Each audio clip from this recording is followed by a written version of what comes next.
it's important you do study your children and see what they're into. You know, see what they're into. It's not forcing them down a lane that you can't see, you know, their natural thing. Like, one of our children, they're very good at cars. Yeah. Very good at cars from day one. Go. They cars. SubhanAllah, obviously, this guy loves cars. Let me get him something he can learn to do. Yeah. Cars might span into spaceships. From fixing cars, you might turn into doing rockets, you know what I'm saying? And whatnot. So, not to go in too much, but yeah, I feel like as parents, like, you identify, you watch your children and see what they're into.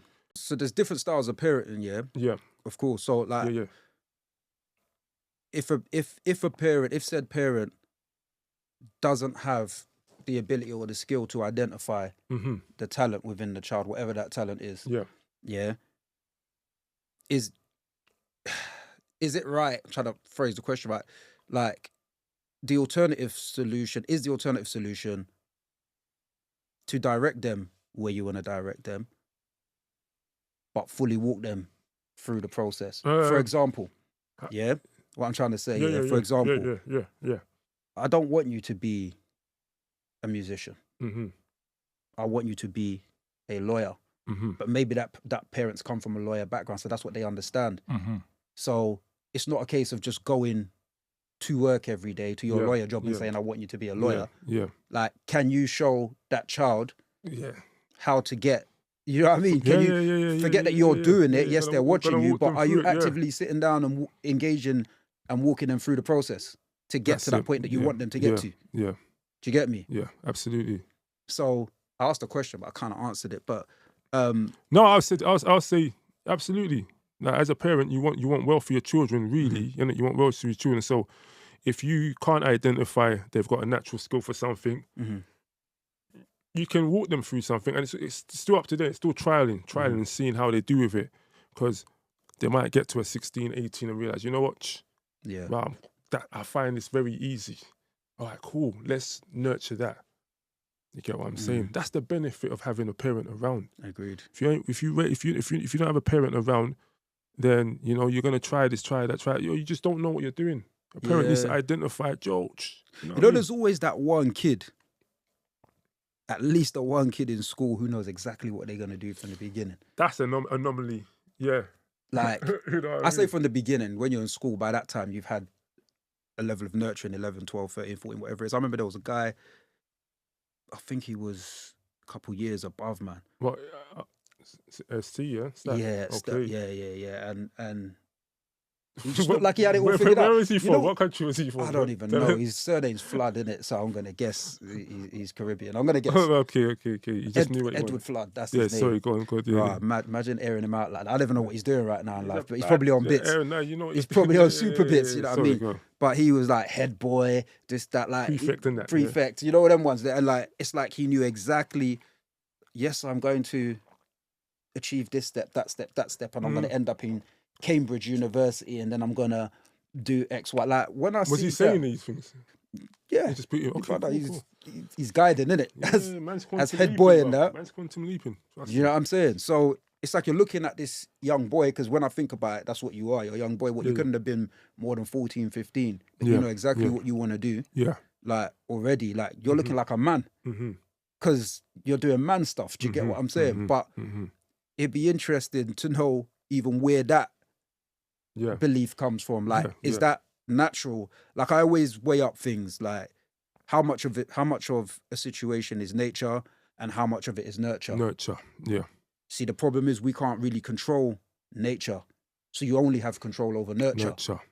So again, it's about putting your best foot forward in any situation. But I do think some people just have it naturally, and I would imagine that quite a few people have been walked through the process. Just having people who are present, people who kind of acknowledge you or what you're doing. And I guess the two go hand in hand. If you acknowledge the person, then you acknowledge what they're doing. Absolutely.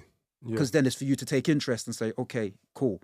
Like, I'm talking about people now, but let's bring it back to children. You see what what your child's doing. It's, okay, cool. I'm interested in you. I'm very interested in your progress. I want the best for you. So ultimately, I need to know what you're on I need to try and every day is a day of trying to figure out. It's a job of trying to figure out how your mind works, and it's not easy. Do you get me? It's like a Rubik's cube sometimes. Like all now, like me and my son can like catch up. Do you get me? Bro, and I've been there from day dot. You get what I'm saying? Yeah. But it's just as people, because they're people. You know what I mean? Sometimes people get into the, and I'm going into one now. But sometimes it's like, it looks as though like there's a feeling, a sense of like, I own you. Okay, from the perspective of the parent. From the perspective of the parent. Yeah. In certain situations. Yeah. That I've seen. Yeah. It's like I own you, and then that kind of comes across a little bit. Yeah. Do you know what I mean? Where that child feels like they have to keep trying to please the parent, please the parent, and you're not even looking at what you're doing. You don't even know where you're going. Yeah. You get what I'm saying? I've seen that happen in homes. You get me? So, and eventually, you know, sometimes that, because I've seen multiple times when that doesn't end well, i.e. the child wants to go on their own path eventually. I mean, you know what? They want to be their own person. They want to discover things on their own. So that initial support sometimes can be. I saw when I was looking, doing a little browse around, heard a saying called helicopter parent. Okay. So basically, a parent who just over their child. That's over their child. It's like overbearing. Yeah, over their child. But from a perspective, like, especially if you walk the path already, i.e. like a Eubank and whatnot. Walk the path, yeah? So, yeah, helicopter parent. It's funny, I came across. So, yeah, so they walk the path, so they just can't, they fear their child going off. So we're talking about people who don't even support their child, but how about you're overprotective? You know, so you're fair. No, you can't go out there for yourself. You don't want to go into that industry. It's full of like, you know, it's a demonic, music, whatever. Let me walk. You know what I mean? Which is right, but rightly so. You know. And then, like, even chatting about it, there's so many different elements. That's mad. Still. Helicopter parents, mad still. I got mad things in my head. Like, I'm thinking. You know the ones on the line. Go on, Josh. Like, the ref, like, when you come, the coach is like, oh, man, why is this person? You know what I mean? Listen, like, I'm not going to lie, that was me. I mean, listen, no long thing. Listen. When I used to take my son taekwondo, I know you as well. You're the one. I know you, man. Listen. Real talk. Yeah. When I take this boy taekwondo, if he did certain things, I'm like, nah, you're not doing it. But you're saying it loud though. I'm not loud. No, I'm saying you saying it because that's the thing. Helicopter parents, the ones you see on, you're not basketball, they're on the sidelines. Like that. They're telling the coach what to do, telling the children. I see. That's one part of a helicopter parent. Okay, so I'm half a helicopter parent. You're half a I'm a quarter of a helicopter parent. Furthermore, I've got one. What's it? One blade, bruv. One blade of the chopper. Yeah. No, but for me, it's like I will, like, even in the early phases, like I said when I take my son taekwondo and that, like I see it straight away. Man, I'm like, nah. Even football, same thing. I'd be like, you're doing that. Come on, and I'm trying to coach it at the same time. I remember my son's taekwondo teacher one time says to me, he goes to me, look, man. Let me do the teaching, please. I said, you know what? Rah, that's a subtle bad up still. Trust me. You know what I mean? I'm like, rah, I didn't like that. I didn't like the way that felt. You know what I'm saying? Yeah. I don't like rolling around and flowing this bread of pause. You get me? Nah, not even. It's not even that. But it made me realise straight away that, you know what? I can't be in that situation. So therefore, the fact that I'm putting him in these places is to give him a certain grounding. Yeah. Understand yourself, like energy release, all the good stuff that we know associated that comes with these things. And it's like, right, but I want you to be good at it as well. You get what I'm saying? Because when you're good at things, you tend to enjoy it more. Yeah. So I'm trying to train that, but it made me say, you know what? Let me step back. And I always say it's true though. Like you can't have two voices on the pitch, like telling the child, it's conflict. Exactly. So that's what you do when you're home with them. But that's my job as a parent. On the way home in your own time. Yeah. You know what I'm saying? Sometimes we're stepping on, because it's happened at boxing. You know what I mean? Like, can't come because because at the end of the day, let's have it right. Ultimately, there are priorities. Something happens, it's on us. You know, you're gonna go home with your children, but obviously, same time you're there, you're coaching them. We brought them here because we like what you do. But sometimes obviously, old boy's got a fight coming up, innit? Yeah. So I'm like, look, man, like, really, if something happens to my child, it's on me. Like, you say, oh yeah, but 3 months, 5 months later, a year later, you ain't gonna know. Remember, So true. it's just habit about having a thing in it. But then, I hear you, helicopter parents, like it's a thing still. But it just goes to show, like, there's so many different like levels to it. Like there's the cultural aspect. Yeah. There's the social aspect, like environmental. Like, what are the parents going through at that time as well? Absolutely. You know what I'm saying? I know that's the other end of the argument. That's so the I'm not other end. gonna That's go into that. That's but the other end. Yeah. all these different factors, financial. Yeah. Do you know what I mean? Like, all these things are going on at the same time. But let's have it right. There are some parents that are just downright rotten, bruv. They just don't want to. Talk the thing, bruv. They just don't want to. Talk the thing. Like, because it's about them. I hear this term narcissistic a lot and all that. Like, men this, men. Look, forget all that. Like, real talk. Like, the only time, like, big people can talk to big people, innit? Yeah. But it's mad when the dynamic is the parent to the child. Do you get what I'm saying? Because the child doesn't have any control of anything. Yeah. Like, and those their parents that, it's like you don't really care.